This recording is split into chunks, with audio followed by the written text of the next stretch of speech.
네, 2021년 7월 28일 이정훈입니다. 남북통신선이 연결됐습니다. 이것과 내년 3월의 대통령 선거는 어떤 관계가 있을까요? 그것을 풀어드리겠습니다. 그리고 남북 비밀 라인에 대한 설명도 좀 하겠습니다. 민족공조가 다음 선거에서 어떤 영향을 끼치는지도 한번 분석을 해드리겠습니다. 7월 27일은 6.25 전쟁이 정전된 68주년이죠. 그날 오전 11시에 청와대 박수현 대변인이 발표했죠. 오늘 10시부로 남북통신선이 복원됐다. 남북 정상은 지난 4월부터 친서를 교환해왔다. 통신연락선 복원은 남북관계의 개선과 발전에 긍정적인 작용을 할 것이다. 그런 이야기를 했습니다. 우리는 6.25 전쟁이 끝난 정전 이를 기억도 못하고 보냈죠. 저도 일부러 의식하지 않으면 기억을 못합니다. 근데 북한은 이 나라를 아주 경축하고 있습니다. 73년부터는 조국 해방전쟁 승리 기념일로 명명했었고요. 96년부터는 전승절로 명명해서 국가 명절로 삼고 있습니다. 중국이 일본한테 항복을 받았다고 하는 전승절 행사를 한 기억이 나시는데, 또 소련이 또 미국을 비롯한 서유럽 국가가 독일에 항복받은 기념 행사를 하시는 건 알 겁니다. 그와 똑같이 북한도 6.25 전쟁 끝나는 날을 전승절로 기념하고 있습니다. 북한에서 망하라는 국가 명절은 우리나라가 과거에는 4대 국경일, 5대 국경일, 요즘 5대 국경일이죠. 3.1절, 광복절, 개천절, 제헌절이었나요? 그 다음에 한글날 이렇게 치고 있던데, 그거와 같은 겁니다. 국가 명절. 북한은 이날이 얼마나 중요한지는 북한 외무성 홈페이지 7월 25일자에 뜬 글을 보면 알 수 있습니다. 그날 제국주의 패배는 역사의 숙명이다라는 제목의 글이 올랐는데, 거기에는 우리가 7.27을 영원한 정승절로 경축하는 것은 어쩌고 저쩌고 하는 내용이 있습니다. 북한은 7월 27일을 전승절로 기리고 있습니다. 이날 남북이 통신선 연결을 발표했습니다. 북한도 같은 사실을 보도했습니다. 7월 27일 날 오전 11시 5분 북한의 관영 조선중앙통신은 수뇌분들의 합의에 따라 북남 쌍방은 7월 27일 10시부터 모든 북남 통신 연락선들을 재가동하는 조치를 취했다라고 했습니다. 여러 가지 어쩌고저쩌고 했는데, 그리고 이런 내용도 있습니다. 북남 수뇌들께서는 최근 여러 차례에 걸쳐 주고받으신 친서를 통해 단절되어 있는 북남 통신 연락 통로들을 복원함으로써 이렇게 나갑니다. 네. 북한도 남북 정상이 친서를 주고받은 것을 확인해 줬습니다. 남북 통신선이 연결됐죠. 그러나 남북한 모두 양쪽이 잇고 있는 통신선에 대해서는 완전한 설명을 해주지 않았습니다. 저도 이걸 떠듬떠듬 찾아가고 있는데요. 현재까지 제가 확인한 남북통신선은 5개입니다. 남북한 군사당국이 운영하고 있는 동해지구 군통신선, 서해지구 군통신선 2개가 있고요. 군사당국에서 하는 거. 국정원이 하는 게 확실한 판문점 통신선이 있습니다. 그리고 통일부가 운영하는 개성의 남북연락사무소 통신선 4개가 있고요. 청와대하고 노동당 본부청사를 연결하는 핫라인, 일명 핫라인 5개가 있는 걸로 보입니다. 더 있는지는 모르겠는데 제가 확인한 건 이겁니다. 근데 이 5개 중에서 판문점 통신선, 아까 제가 국정원이 운영한 걸로 보인다 그랬는데, 그거는 그동안 살아 있었습니다. 일부가 죽고 일부가 살아 있었던 걸로 보입니다. 그래서 이번엔 따로 복원한다는 설명이 없고요. 차단돼 있던 통신선이, 판문점 통신선이 여러 개인데 그 중에 몇 개는 차단하고 몇 개는 열려 있었는데, 차단된 것만 이번에 복원한 걸로 보입니다. 아마 이걸로 통일부하고 우리 국정원은 통전부가 통하지 않나 이렇게 보입니다. 청와대와 노동당 본부청사를 잇는 핫라인이 복원됐다는 것은 여당, 민주당들이 확인해 줬어요. 민주당 의원들이 핫라인이 개설됐다, 또 재개됐다 하면서, 그러면서 서해지구 군통신선과 판문점 통신선도 연결을 했다라고 주장을 했습니다. 근데 쭉 보니까 서해지구 군통신선과 일부 복원을 한 판문점 통신선은 바로 연결이 됐습니다. 근데 개성의 남북 연락사무소에 있는 통신선은 기술적인 문제가 있어 10시가 아닌 11시 4분에 연결이 됐고요. 동해지구 군통신선은 28일까지 오전에는 분명히 불통이었습니다. 지금은 모르겠습니다. 국방부는 동해통신선에 기술적인 문제가 있어서 잘 안 된다. 계속 시독 중이다. 그렇게 설명한 바 있습니다. 이게 연결이 되면 판문점과 남북 공동연락사무소 통신선으로는 매일 오전 9시, 오후 5시에 남북이 서로 통신을 하고요. 동해와 서해의 군통신선으로는 매일 오전 9시하고 오후 4시 전기 통화를 합니다. 그런데 한라인과 판문점 통신선 운영은 공개하지 않습니다. 제가 군통신선 연결에 대한 설명을 드릴게요. 공개된 자료입니다. 2000년 6월 달에 김대중, 김정일 1차 남북정상회담이 열렸죠. 그리고 2년 뒤에 2002년 9월에 제8차 남북 군사실무회담 열렸습니다. 그때 남북군 상황실 사이에 통신선을 연결하자는 합의가 있어가지고 그해 9월 24일 서해지구 군통신선을 연결합니다. 김대중 정권 때죠. 그리고 나서 이 서해지구 군통신선은 우리가 대북 통지문을 보낼 때 주로 이용이 됐습니다. 많이 활용이 됐죠. 이 통신선은 14년을 살아있다가 2016년에 차단이 됩니다. 2016년 2월 10일 박근혜 정권 때인데 개성공단에서 우리 근로자를 철수시킵니다. 그러니까 북한이 거기에 대한 보복으로 이 서해지구 군통신선을 차단합니다. 그럼 박근혜 정부는 왜 개성공단을 폐쇄했느냐? 불과 한 달 전인 1월 6일 북한이 4차 핵실험을 했습니다. 그리고 수소탄 개발에 성공했다고 주장을 했었거든요.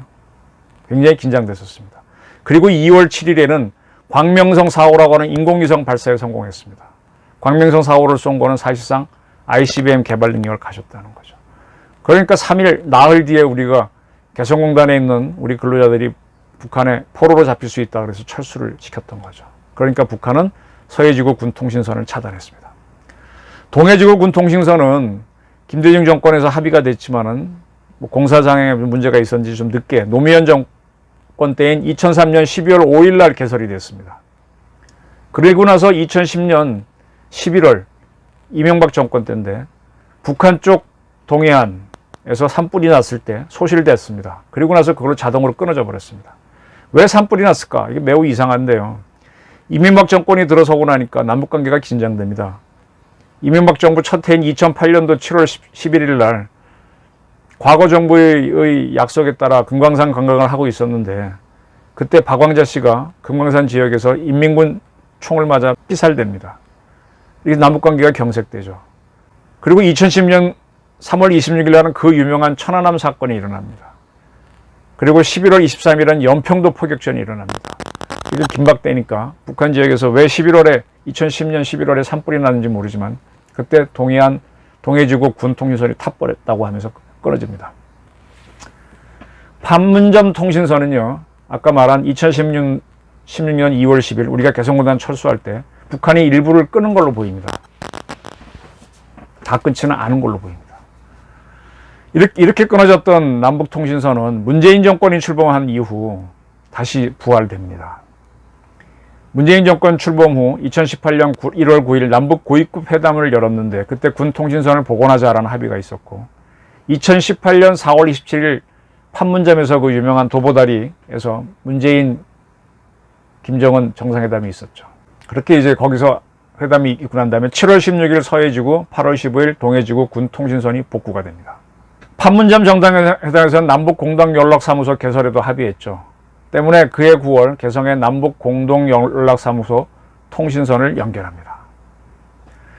2018년에 연결하게 된 남북 통신선은 그때는 기술이 발달했기 때문에 광 케이블을 사용한 게 특징입니다. 그 이전의 거는 구리로 된 구리선 케이블만 사용했거든요. 구리선으로는 많이 못 가니까 목소리만 가는 통신만 가능한데 18년에 연결한 광 케이블은 용량이 크니까 화상 통화도 가능합니다.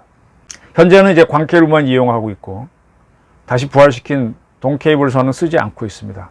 군 통신선 같은 경우는 직통 전화로 한 선을 쓰고 팩시밀리 선으로 한 선을 쓰고 예비선으로 한 회를 유지하고 있습니다.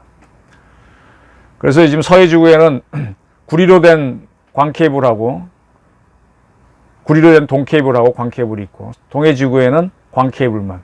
판문점 통신선은 무려 33회선이 살아있는데 자세한 건 모릅니다. 그리고 한라인 아직 알려진 게 없습니다. 이따 설명을 드리겠습니다. 그리고 개성에 있었던 이번에 부활시킨 남북 공동연락사무소 통신선은 몇 회선인지 아직 저는 확인 못했습니다. 이렇게 살아난 통신선이 2020년 6월 9일 북한이 돌연 차단합니다. 그때 우리 탈북민 단체가 대북전단을 북한에 살포했는데 거기에 대한 반발로 북한이 이것들을 차단합니다. 노동당 청사와 청와대를 잇던 한라인도 차단했습니다. 다 차단하고 판문점 통신선 일부만 살아있었던 걸로 보입니다. 이러한 북한이 이때 이제 북한의 발표를 보게 되면 2020년 6월 9일 12시부터 북남 공동연락사무소를 통해 유지해오던 북남 당국 사이의 통신연락선, 북남 군부 사이의 동서의 통신연락선, 북남 통신시험연락선, 제가 여기 잘 모르겠어요. 맨 앞에 얘기했던 거는 개성에 있는 공동연락사무소 통신선이고, 그 다음에 동서의 통신연락선은 이건 알겠고요. 근데 북남 통신시험연락선은 뭔지 모르겠어요. 그 다음에 노동당 중앙위원회 본부청사와 청와대 사이의 직통통신연락선, 이건 알겠죠. 한라인을 완전 차단 폐기하게 된다라고 했습니다. 여기서 빠진 게 북한 발표에서 판문점 통신선인데 차단을 언급하지 않았습니다. 이게 살아있었던 거죠. 그런 발표를 하고 난 다음에 일주일 뒤인 6월 16일 북한은 개성에 있는 남북 공동연락사무소를 폭파시킨 건 잘 아시죠. 자, 2020년 늦여름 우리 사회를 시끄럽게 했던 게 해수부 공무원이 북한 수역으로 갔는데 인민군이 사살한 다음에 시신을 태웠습니다. 굉장히 시끄러웠죠. 그와 관련해서 2020년 9월 25일 우리 박지원 국정원장이 북한이 사과 통지문을 보내왔다고 청와대에 보고를 하고 청와대 가서 발표를 한 적이 있습니다. 그 사과 통지문은 북한이 전화로 불러준 거를 국정원이 받아 쓴 걸로 보이거든요. 때문에 저쪽에서 구두로 부른 거 우리가 쓰다 보니까 저도 전화로 취재 많이 했는데 하고 나서 제가 다시 보내보면 조금 틀린 게 나와요. 그쪽 뜻하고. 그리고 제가 들으면서 요약해서 쓰다 보니까 틀리게 들어간 것도 있고. 그래서 조금 이제 북한 표현이 아닌 우리 표현이 들어갔었죠. 그걸 뒤늦게 이제 수정한다고 북한식으로 했는데 너무 서둘러 보니까 4가지 각기 다른 본이 나왔습니다. 거기에 대해서는 제가 북한 통지문 문제 있다고 제가 유튜브에서 한 몇 차례 방송을 했었죠. 그래서 KTV 정부 방송에서 나온 거기에 자막으로 나온 북한 통지문이 있고 연합뉴스가 같이 그날 TV로 보도했는데 거기에 나온 북한 사과문이 다르고 서훈 안보실장이 딱 나와서 읽는 안보 발표본이 다르고 그것을 토대로 청와대가 전합니다 띄워놓은 글로 된 북한 사과문이 또 내용이 조금 다릅니다. 제가 알기로는 김여정의 말을 불러주는 것을 받아 적었다는 걸로 알고 있는데 이것을 북한이 사과한 걸로 보고 더 이상 해수부 공무원 피살 사건을 다루지 않은 게 문재인 정권입니다.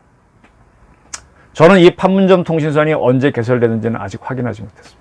자, 이렇게 이제 7월 27일 날 청와대와 이북의 발표로 남북 통신연락선이 복원됐다 그러자 4번째 남북 정상회담 문재인 김정은 간에 열리지 않느냐 관심이 쏠리고 있습니다. 문재인 김정은은 판문점, 그 다음에 판문각에서 한번 잠깐 했었죠. 문 대통령이 북한 쪽으로 넘어가서. 그 다음에 이제 평양에서 했었고 3번 했었죠. 한 번 더 있다면은 하노이 노딜 이후에 뭐 판문점에서 잠깐 악수한 게 있는데 그건 뭐 회담이라고 할 수 없죠. 그래서 이번이 만약 한다면 4번째인데 이런 주장이 분석이 있자 청와대는 28일 날 남북 정상회담에 대해서 논의한 적이 없다라고 밝혔습니다. 그러나 만약 한다면 코로나 때문에 방역 때문에 화상으로 할 것이다라는 예상이 많습니다. 이 화상 남북 정상회담은 고위급끼리 먼저 화상으로 실무회담을 하고 코로나 때문에 그 다음에 정상이 화상회담을 하는 것이 될 것이다 이렇게 봅니다. 이 고위급 실무회담에서는 한국 측에서는 서훈 안보실장이나 박지원 국가정보원장이 나서고 이북에서는 김여정이가 나오지 않을까 이런 예측을 합니다.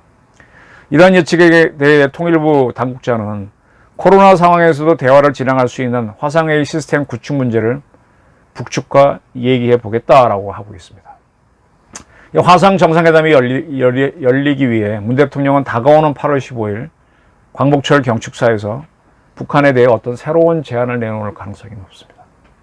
자, 이렇게 해서 남북관계가 다시 좋아지는 것 같자 국방부가 한미훈련을 줄이는 모습입니다. 7월 27일 국방부 정례 브리핑에서 대변인은 8월 예정인 한미연합훈련 시기와 규모, 확정 여부에 대해서는 아무것도 확정된 게 없다. 그러나 전시작전 통제권 전환 여건 조성하고 전투준비태세, 한반도 비핵화와 항구적 평화정착 등을 고려해 한미관계가 긴밀하게 협의하고 있다고 밝혔습니다. 그러면 지금 이제 남북이 또 뭔가 이제 게임이 막 이렇게 뭐 비밀 협상에 들어가는 것 같은데 뭘 주고받고 하는 거죠. 이게 어디로 할 것이냐. 국정원이 운영해온 판문점 통신선과 청와대하고 노동당 본부하고 연결된 핫라인을 통해서 주로 하겠죠. 이 두 개가 매우 궁금합니다. 군통신선하고 개성공단의 연락사무소 거는 뭐 별거 없겠죠. 근데 핫라인부터 설명을 드릴게요. 이 핫라인이 존재하는 거를 사람들이 몰랐어요. 이것이 세상에 알려진 거는 2010년, 17년에 노무현 정권에서 외교부 장관을 했던 송민수 씨가 2006년, 7년에 했었죠. 빙하는 움직인다라는 제목의 회고록을 냈습니다. 그 회고록에서 보면 2007년 유엔에서 북한 인권 결의안을 표결할 때 노무현 정권은 기권했죠. 노무현 정부가 핫라인으로 북한의 의견을 물어본 후 기권했다. 이런 설명이 있습니다. 이때 핫라인이 딱 나옵니다. 그때까지 우리가 알았던 거는 2000년 남북 정상회담에 따라서 2002년, 3년에 개설된 동해지구, 서해지구 군통신선, 그 다음에 판문점 통신선은 그 전부터 언제부터 있었는지 모르겠어요. 있었으니까 그거 하고. 개성공단에 그때 있었으니까 그때 경업사무소 통신선만 있는 줄 알았는데 핫라인이 있었구나라는 걸 2017년에 눈치를 챘죠. 남북 핫라인이 처음 등장한 건 언제냐? 2000년에 김대중, 김정일 정상회담을 가졌습니다. 그때 평양에 갔던 기자들이 핫라인 설치를 합의했다라고 다 이렇게 우리 본사로 기사를 보내왔습니다. 일부 보도도 됐습니다. 근데 당국이 부인을 했어요. 그리고 6.15 공동선언에도 들어가지 않았기 때문에 잊혀졌습니다. 그러니까 지금 보게 되면 2000년 김대중, 김정일 회담 때 핫라인 개설을 한 걸로 보이는데 정확하게는 확인이 안 되는 거죠. 그때 그런 보도가 있었는데 그 다음에 김대중 정권에서 외교안보 수석, 이 양반이 남북 정상회담 하는데 기여를 했죠. 국정원장도 했고 통일부 장관을 했던 임동원 씨가 2008년에 피스메이커라고 하는 회고록을 냅니다. 거기에 1차 남북 정상회담, 2000년에 있었던 거죠. 의 합의에 따른 핫라인 설치를 정상회담 최대 성과 중에 하나로 꼽았습니다. 그리고 그는 2002년 6월에 서해교전이 있었죠. 제2연평해전.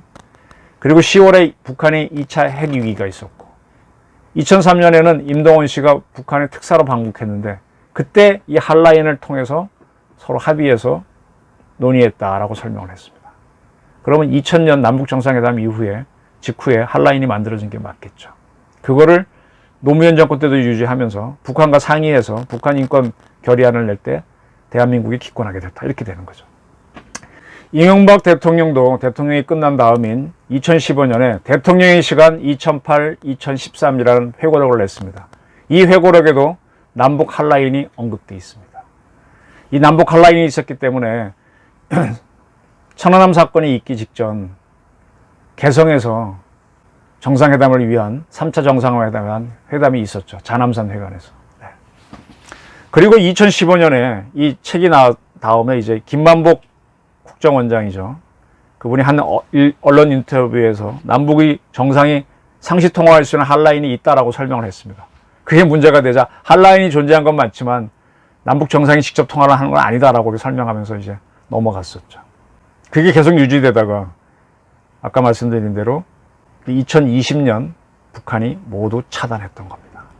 이 핫라인은 2016년 개성공단을 폐쇄해서 우리 측 근로자를 철수할 때도 끊어지지 않다가 2020년 개성에 있는 남북 연락사무소를 파괴하고 그때 이제 대북전단을 뿌렸다는 이유로 북한이 이유를 잡았을 때 2020년 북한이 끊어버렸습니다. 그리고 한 400일이 지난 이번에 다시 복원하게 되는 겁니다. 그렇다면 이제 7월 27일 남북 통신선 재연결을 했다라고 발표하게 된 거는 누구의 작품이야? 당연히 국정원의 작품이죠. 국정원은 판문점 통신선으로 보이는 대북 통신선을 따로 유지하고 있었던 게 확실합니다. 그러니까 세수부 공무원 피살 사건에 대한 것도 전화로 받고 그런 거죠. 바로 이것 때문에 지금 박지원 국정원장의 큰 사위가 마약범이죠. 그러면 당연히 이 양반을 지탄을 해야 되는데 청와대도 안 해, 여당은 당연히 안 해, 야당도 안 해, 언론도 저만 좀 떠들다가 언론도 안 해. 참 희한합니다. 이상하게. 이제 청와대에서 야단칠 의지가 있으면 쫙 야단을 치는데 안 합니다. 그래서 박지원 국장은 전혀 질타를 안 받고 있어요. 왜냐? 중요한 일 하고 있었거든. 근데 저는 정말 희한한 게 하태경 씨가 지금 정보위 간사로 있는데 그 간사로 있는 국힘당이 참 희한합니다. 이상하게 박지원 씨를 못 건드려요. 박지원 씨 문제 많은 사람입니다. 이 야당은요, 해수부 공무원 피격 관련해서 북한이 사과 통지문 보내와서 이상한 게 돌아다녔을 때도 변증만 울리다가 그냥 넘어가준 바가 있습니다. 자, 국정원의 노력으로 한라인도 이번에 청와대 한라인도 복원됐습니다. 그럼 분명히 아까 보여드렸던 여당이 밝혔기 때문에 확인된 거죠.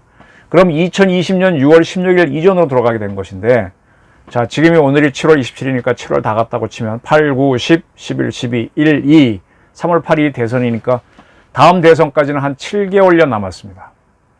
어떻게 될까요? 이 7개월 사이에 문재인 정권하고 김정은은 남북 문제를 가지고 모종의 큰 판을 벌입니다. 차기 대선에 엄청난 영향을 줄 수 있는. 그게 뭔지 모르겠습니다.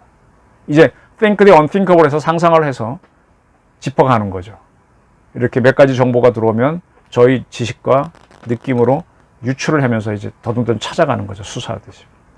저는 반드시 북한도 그렇고 문재인 정권도 그렇고 윤석열 죽이기로 갈 거라고 봅니다. 윤석열 씨가 지금 어쨌든 많이 지지율이 떨어지긴 했지만 이번에 뭐 열린공간 TV에서 그 보도로 인해서 치명타를 입었습니다. 입었지만 쉽게 지지율이 안 떨어질 겁니다. 이렇게 되면은 윤석열 씨를 확실히 밟으면은 대타이라고 하는 최재형 씨는 못 나올 가능성도 있죠. 나와도 힘을 잃을 거고 또 그 후에 뭐 홍준표나 유승민이 나와도 그건 뭐 더 잡을 수도 있죠. 반드시 잡으려고 할 겁니다. 그럼 방법이 뭐냐? 남북공조를 딱 일으켜서 남북이 잘 되고 있다. 보수 세력은 엉터리다. 그렇게 하면서 반미와 반일의 물결을 일으켜보는 겁니다. 우리는 반일 물결 일으키면 좋아하는 사람들 많거든요. 생각보다 민족공조에 동조하는 사람이 많습니다.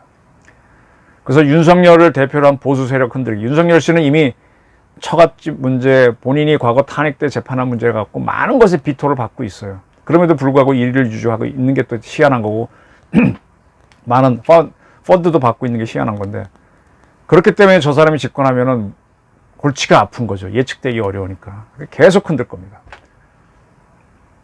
최재형 씨나 정치인 출신은 오히려 쉽다고 볼 겁니다.